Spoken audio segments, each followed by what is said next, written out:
If paper money makes you a subject, what does silver make you?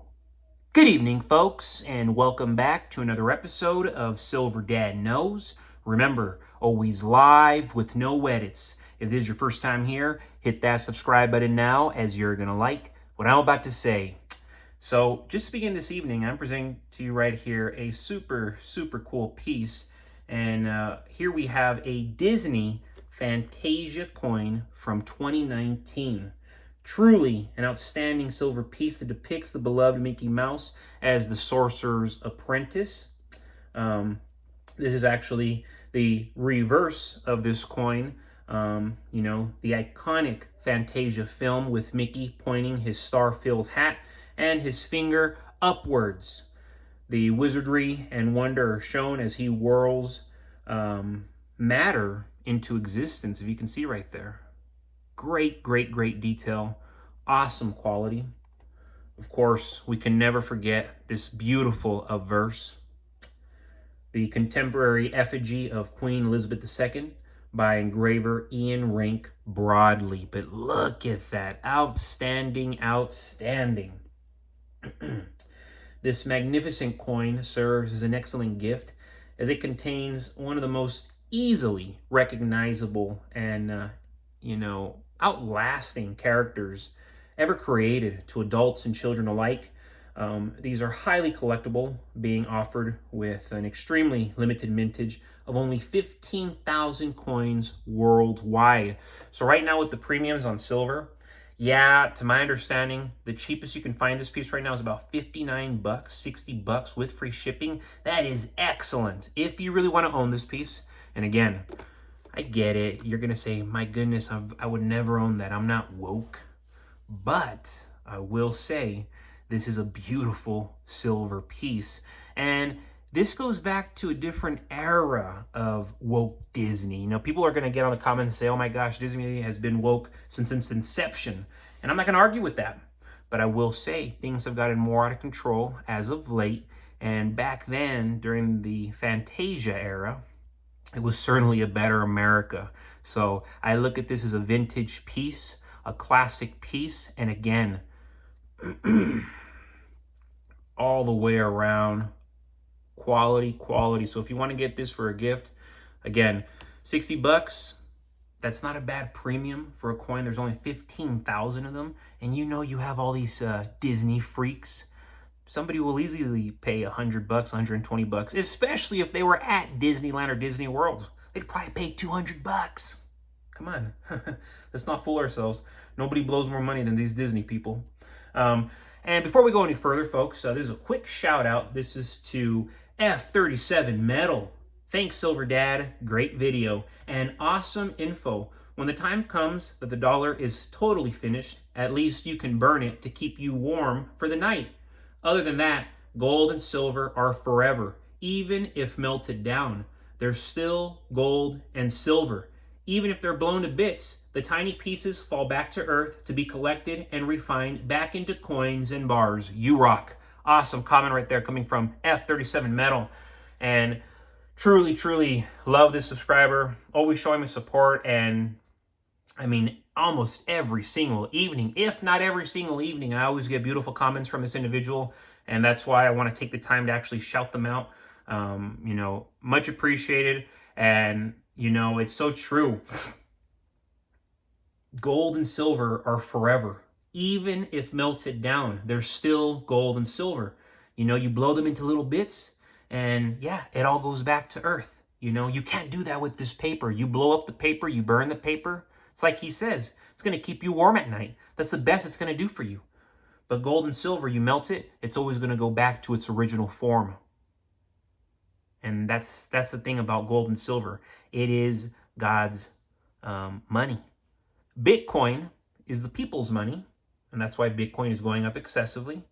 And this is just right now in real time. And of course, I would gamble that it's going to continue to go up for the next 50 years, as will gold and silver. And it's going to become outrageous what we're going to see silver get to. It's already outrageous what we've seen gold get to, and this is just the beginning. Gold reaching $10,000 very, very likely in the future. Silver reaching $150 to $300. It's just inevitable. That's going to happen so easily. Throughout history, silver has been more than only a shiny metal.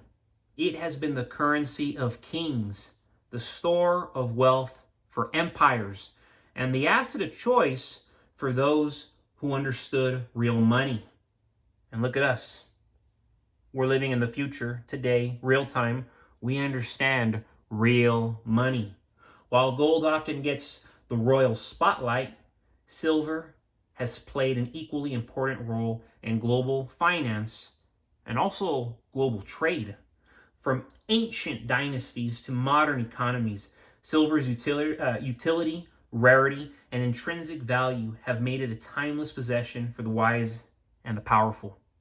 When paper money burns and economies stumble, those who hold silver stand in a class above, like kings protecting their treasure. This is my treasure, folks. My vault that I can wake up to, that I can go to sleep to, that's my treasure, you know. It's like it's our property, folks. It's like the vehicles in your garage, you know. Americans who own their homes, Americans who own their vehicles outright, who own their silver and gold outright physically, you better believe they're proud of it. And they have every reason to be proud because it's not easily attainable, you know, far from it. And that's why most people, they don't have houses, they don't have paid off cars, and they certainly don't own any gold or silver. One reason silver is for kings is its historic role as a monetary standard. For centuries, entire civilizations pegged their economies to silver coins. The Spanish pieces of 8 dominated world trade. The U.S. once operated under the silver standard. You know, keep that in mind. And countless royal treasuries were filled with metal, you know, forever. Silver was the people's money, yes, but it was also the reserve wealth of those who controlled nations. Ultimately, kings knew that armies could march and cities could thrive so long as silver filled their coffers, making it both a weapon and a shield in the pursuit of power. And do not be mistaken, that's still what's taking place, but there's an illusion that a different reality is occurring. But there's a veil in front of us. You take that veil up, you pull that veil, and silver goes to its real price. Gold goes to its real price. Another factor, the crown silver with royal status, is its dual nature. Unlike gold's, which I keep kissing gold's butt. I own gold, so I'm going to. But unlike gold, which is mostly hoarded, silver is indispensable in modern industry. It is the most conductive metal on Earth, critical to electronics, critical to solar panels, critical to medical technology, and even weapon systems, especially weapon systems. This industrial demand gives silver a unique blend of monetary and practical value. While kings of old needed silver to mint coins, the kings of tomorrow will need it to build nations. That means silver will always command value, not just as a precious metal, but as an irreplaceable resource. Silver grants kings something paper currency can never do: freedom from counterparty risk. A bank account can be frozen, stock certificates can vanish in a corporate collapse, and bonds can default. Bonds can and will and are defaulting. Silver in your hand is wealth outside this nasty system. For rulers past and present, this has been critical. In times of war, in times of political upheaval, portable wealth meant the difference between maintaining power and losing everything. Silver's physical nature is why it remains a true royal asset, immune to the whims of politicians or central bankers. Moreover, silver carries a psychological weight that fiat money cannot match. A king holding a chest of silver knows he commands something tangible, beautiful, and universally, globally recognized. That kind of wealth inspires confidence both in the ruler and those who follow him, whether in the court of a medieval castle or a boardroom skyscraper. Silver's presence sends a message. Here stands someone who understands everlasting value. In the end, silver is for kings because it embodies the principles of sovereignty, stability, and strength. It is a bridge between the ancient world and the modern one, a form of wealth that has never defaulted and never gone to zero. Those who hold silver, like the kings of old, are prepared for whatever storm history sends their way. Because in every age, true power has always been backed by real money. But folks, as always, thank you so much for joining us for another evening, another episode of Silver Dad Knows. God bless you, God bless your household, and God bless America.